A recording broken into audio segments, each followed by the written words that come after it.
മരണത്തിൻ്റെ അപ്പുറവും നിലനിൽക്കുന്ന ഉദ്ധിതനാഥനിൽ വിശ്വസിക്കുന്ന ഏവർക്കും ഈശോ മിശിഹായ്ക്ക് സ്തുതിയായിരിക്കട്ടെ.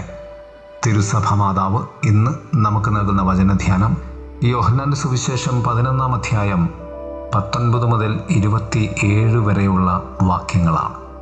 മർത്തയുടെയും മറിയത്തിൻ്റെയും ഉത്ഥാന വിശ്വാസം. വിശുദ്ധ മർത്തയുടെയും മറിയത്തിൻ്റെയും ലാസറസിൻ്റെയും തിരുനാൾ കൊണ്ടാടുകയാണ്. ഏവർക്കും ഈ തിരുനാളിൻ്റെ അനുഗ്രഹ ആശംസകൾ നേരുന്നു. ആമുഖമായി നമുക്ക് പ്രാർത്ഥിക്കാം. കർത്താവായ യേശുവേ, അങ്ങയുടെ പുനരുത്ഥാനത്തിലുള്ള എൻ്റെ വിശ്വാസം ആഴപ്പെടുത്തണമേ എന്ന്. 3 ചിന്തകളാണ്. 1. നിങ്ങൾ ഇത് വിശ്വസിക്കുന്നുണ്ടോ? നമ്മുടെ വിശ്വാസ ജീവിതത്തിലെ അടിസ്ഥാനപരമായ ചോദ്യം ഇതാണ്. വാസ്തവത്തിൽ നമ്മൾ എല്ലാം വിശ്വസിക്കുന്നുണ്ടോ? നമ്മുടെ ആദ്യ മാതാപിതാക്കൾ ദൈവഹിതത്തോടുള്ള അനുസരണക്കേടിൻ്റെ വിനാശകരമായ അനന്തരഫലങ്ങൾക്ക് മനുഷ്യവർഗം നിഗൂഢമായി വിധേയപ്പെട്ടുവെന്ന് നാം വിശ്വസിക്കുന്നുണ്ടോ? എല്ലാ ഞായറാഴ്ചയും വിശ്വാസ പ്രമാണത്തിൽ പറയുന്നത് നമ്മൾ വിശ്വസിക്കുന്നുണ്ടോ? നസറത്തിലെ യേശു മരിക്കുകയും പാപത്തെ കീഴടക്കാൻ മരിച്ചവരിൽ നിന്ന് ഉയർത്തെഴുന്നേൽക്കുകയും ചെയ്തുവെന്ന് ഇപ്പോൾ ജീവിക്കുന്നത് എല്ലാ ആളുകളുടെയും അവരുടെ രക്ഷകനായി തന്നിലേക്ക് ആകർഷിക്കുന്നതിന് വേണ്ടിയാണെന്ന് നാം വിശ്വസിക്കുന്നുണ്ടോ? നമ്മുടെ സമഗ്രമായ ഉത്തരാധുനിക ക്രിസ്ത്യാനന്തര സാങ്കേതിക യുഗത്തിൽ ക്രിസ്ത്യാനികൾ നേരിടുന്ന വലിയ വെല്ലുവിളി നമ്മുടെ വിശ്വാസം തന്നെയാണ്. നമ്മുടെ വിശ്വാസ ജീവിതത്തിൻ്റെ മുന്നിൽ ഏറ്റവും വലിയ വെല്ലുവിളിയായി നിൽക്കുന്ന 2 സത്യങ്ങളാണ് മർത്തയും മറിയവും. 2. വിശ്വാസം ലളിതമാക്കുക. ക്രിസ്തീയ ജീവിതത്തിലെ ഏറ്റവും വലിയ വെല്ലുവിളികളിലൊന്ന് നമ്മുടെ വിശ്വാസം ലളിതമാക്കുക എന്നതാണ്. നമ്മുടെ പ്രവണത സങ്കീർണതയിലേക്കും ആശയക്കുഴപ്പത്തിലേക്കും നമ്മുടെ വിശ്വാസ ജീവിതത്തെ നാം വളച്ചൊടിക്കുന്നു എന്നതാണ്. വിശ്വാസത്തിൻ്റെ ലാളിത്യ ജീവിതം ജീവിച്ചവരായിരുന്നു മർത്തയും മറിയവും.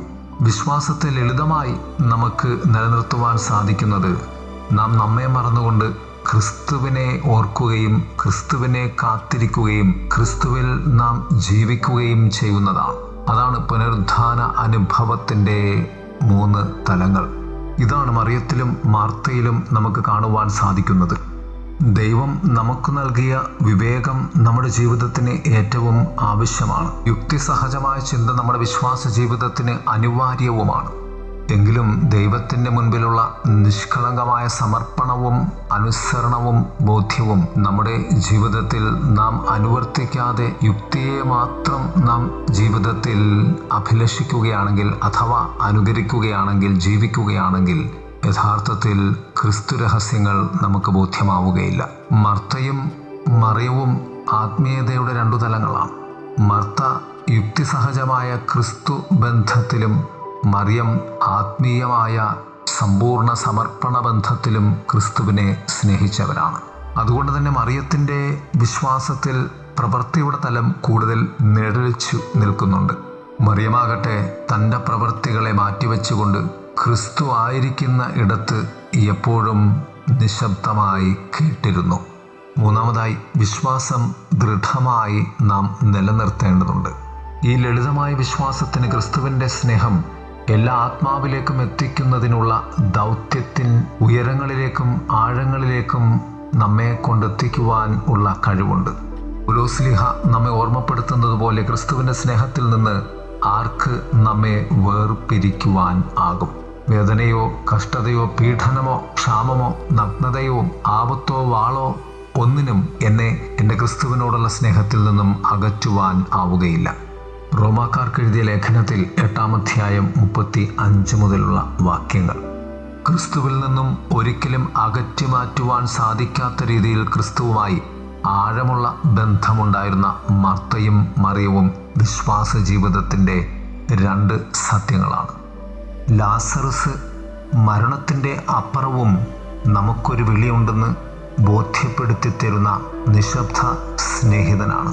ക്രിസ്തു കണ്ണീർ വാർക്കുവാൻ കാരണമായ ഒരു വ്യക്തിബന്ധം, വൈകാരിക ബന്ധം, സ്നേഹബന്ധം പുലർത്തിയിരുന്നവനായിരുന്നു ലാസറസ്. നമുക്ക് ക്രിസ്തുവുമായുള്ള ബന്ധം എത്രത്തോളം ആഴമുള്ളതാണ് എന്നതിൻ്റെ അടിസ്ഥാനത്തിൽ നമുക്കൊരു മരണത്തിൻ്റെ അപ്പുറമുള്ള ഒരു വിളിയുണ്ട് എന്ന് ക്രിസ്തു ഓർമ്മപ്പെടുത്തുന്നതാണ് ലാസറേ പുറത്തു വരുമെന്ന ക്രിസ്തുവാക്യം. പ്രിയമുള്ളവരെ, അതുകൊണ്ട് നമ്മുടെ വിശ്വാസ ജീവിതം, ക്രിസ്തുബന്ധം മരണത്തിൻ്റെ അപ്പുറവുമുള്ള ഒരു രണ്ടാം വിളിയുടെ ആഴമുള്ളതാണെന്ന് നാം ബോധ്യപ്പെടേണ്ടതുണ്ട്.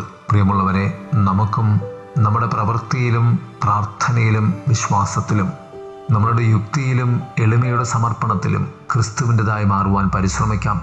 ദൈവം നമ്മെ സമൃദ്ധമായി അനുഗ്രഹിക്കട്ടെ. ആമേൻ.